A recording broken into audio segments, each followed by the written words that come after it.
Hello everyone. So today we are discussing about the techniques to study the surface properties of the material. As the surface properties are more important for application part also. So we will study this and we will discuss about the why surface properties are important, why we analyze the surface properties, what are the techniques used to analyze the surface properties. So first is what is surface. So generally we say that the surface is the outermost or uppermost layer of the physical object with which other material first interact. So mostly it is the portion, way, it is the portion or region of the object that can first be perceived by the observer, that which sensed by the sight or touch, and is the portion with which means like other materials or atmospheric interaction done. So in scientifically we can say that surface is an interface between the two states of matter, like solid and a fluid, and the surface or the outermost layer of atom defines how the material interacts with the surrounding and how it behaves for its intended purpose. So when science involves, its study known as surface science, which involves the physical and chemical phenomena that occur at the interface of two phases, between the different two phases like solid liquid interface, solid gas interface, solid vacuum interface, liquid gas interfaces. Firstly, the concept of surface is introduced by the mathematical abstraction, uh, and further it used for the physics, engineering, engineering and application part for computer graphics also. So when we talk about the mathematics part, so the surface is nothing but the plane, means outermost plane, but need not be the flat surface, means exactly flat surface, but it should be the plane, it should be the outermost plane of the material.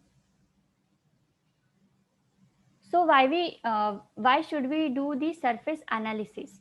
So mostly the outermost part of the material, which we known as surface, is sensitive part, which bears the chemical activity, then adhesion, wetness, electrical properties, optical properties of the material, biocompatibility of the material, and again it is a part that is by losing such characteristic by degradation and contamination of the environment and addition of the process residues.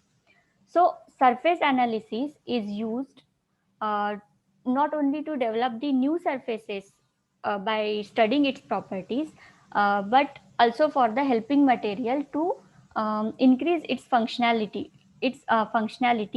uh, morely to use in the application parts. So, what is the principle behind this surface analysis? Means how we analyze the surface of the material.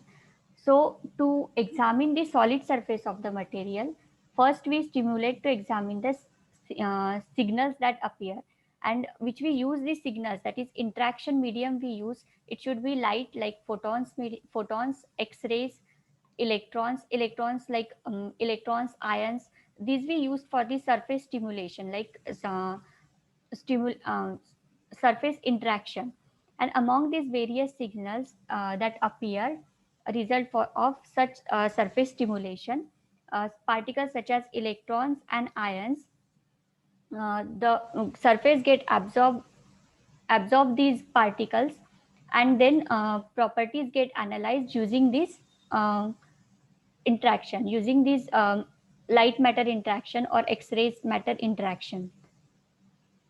So these are some techniques I have listed here that use for the surface properties, like microscopy and spectroscopy techniques such as SEM, scanning electron microscopy, where we use the energy range of zero point 0.3 to 30 kilo electron volt. And here the primary beam, that is we use the beam as a electron beam and collect the electron beam to analyze the surface morphology of the sample. In transmission electron microscopy, the energy range of 100 to 400 kilo electron volt, and then the here also primary beam is electron beam, which we which we bombarded or which interact with the surface, and then the electrons get etched out, and these electrons collected by the detector, and we again analyze or studied its high resolution structure. Then AES, that is Agar electron spectroscopy, where the energy range of 500 electron volt to 10 electron volt we used. And here also we use the electron-electron interaction. That is a primary beam is an electron, and we collected again the electrons from the surface, and we analyze the surface layer composition and the valency state of elements present in the materials. EDAX, uh, EDAX, there we use the range of 1 to 30 kilo electron volt. Here the primary beam is electron, and after that we collect the X-ray generated by the material, and we analyze the surface region composition here.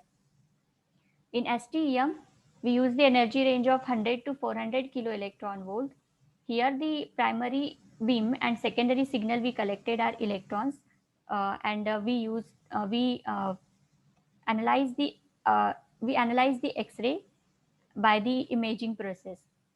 ISS, that is ion scattering spectroscopy.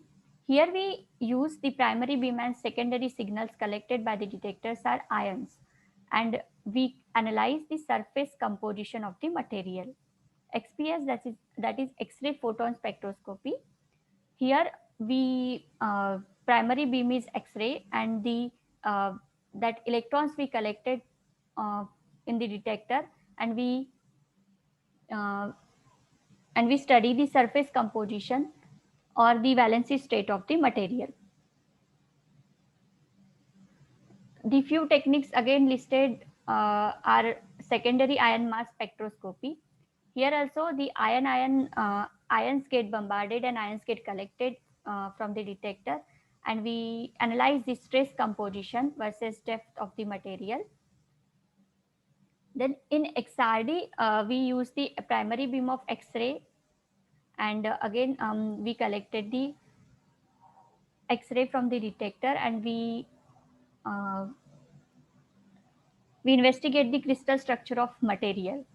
In X-ray XRF, that is X-ray fluorescence, here we use the photons and collect the X-ray generated by the material, and we analyze the composition of the material. So today we discuss about some spectroscopic methods thoroughly, and what are the limitations of these techniques to study the surface properties also. So XPS, that is X-ray photoelectron spectroscopy, which is also known as electron spectroscopy for chemical analysis, is a technique which analyzes the elements constituent the sample surface, like its composition, chemical bonding with the other elements, by radiating the X-rays on this sample surface, and then it measures the kinetic energy of emitted photoelectrons from the sample surface. This technique is working on photoelectric effect, and it's additionally we also analyze the change in the bond energy caused by the electron state surrounding the atoms, and such as atomic valence state of the material, interatomic distance between the material, which state the chemical bonds between the material. So the limitations of the XPS technique is that the size matters. Like the sample, we cannot exceed the sample size matter here. So we used only the 1 inch, that is 25 mm in stub, and the height should not be exceed half inch. And also we use the minimum area analysis. So it depend on the stub used or the mounting mounting stub used in that instrument. So it is also important to note that size here the limiting factor depending on the instrument and sample, and it not be like if we cut the sample in the proper size, proper dimensions, then it is not the option. It will lead to the additional contamination to the surface of the material. Then the second factor is reproducibility. So similar to other surface analysis techniques, XPS is associated with 10% relative error in repeated analysis. So in addition, the measure or inferred values and its actual value may differ by up to 20%. So the reproducibility is again the main factor in this technique. And here in this technique we use the high vacuum environment, so the sample must be compatible with the high vacuum environment. Second technique is AES, that is Agar electron spectroscopy. So here, as we already discussed, the primary rays are the electrons, and again the secondary collected by the detectors are again the electrons. So it is a technique for analyzing the element constituting the sample surface, again its composition, uh, bonding state of the elements on the surface sample. Again, as that of the XPS, it again measures the kinetic energy of the electrons emitted from the sample surface. So the energy emitted from the sample has specific value for the specific material for specific elements. So the element on the sample surface can be identified measuring the electron energy. So by measuring this electron energy, we can say that which element present in our sample. So since the agar electron lost energy as they pass through the sample, so analysis target for agar spectroscopy is limited to several nanometers from the sample surface. Disadvantage of this technique is that the agar technique we cannot use for all materials. It only works for the conductive and semiconducting material that are vacuum compatible. So we cannot try it for the uh, polymer, glass or other insulating materials.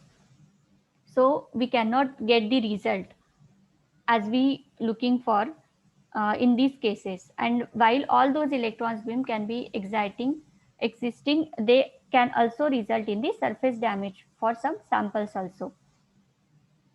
Then again, second disadvantage of this material is reproducibility of result. Again, here also the estimated error for the sample analysis is 10%.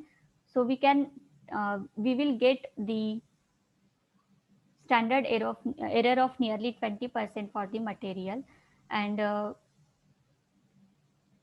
we can means for more precise data we require some work on this instrumentation. Third is ISS, that is ion scattering spectroscopy, which will work on the outermost layer of the surface again. So if ion beam is directed at the sample surface, then this ion beam is emitted some then these certain number of beams particle will be elastically reflected due to interaction with the surface ions, and then these backscattered particles will be collected by the detector, and from these we can identify the mass of these atoms, and then we will conclude the which atoms present on the surface with um, present on the surface from the material. So the intensity of scattered ions as the function of angle of emission provides the information regarding the surface crystallographic structure, that is which elements are on the surface and in which state. So the variation in the intensity of scattered beam is partly due to the shadowing of substrate atoms by absorbed atoms. As here both we use the ion, that is primary rays are also ions, and the secondary collected by detector are also ions. The disadvantages is it is very sensitive, and it will again interact with only first two layers of the atoms at the surface of the materials. So today we will discuss these three techniques. Thank you.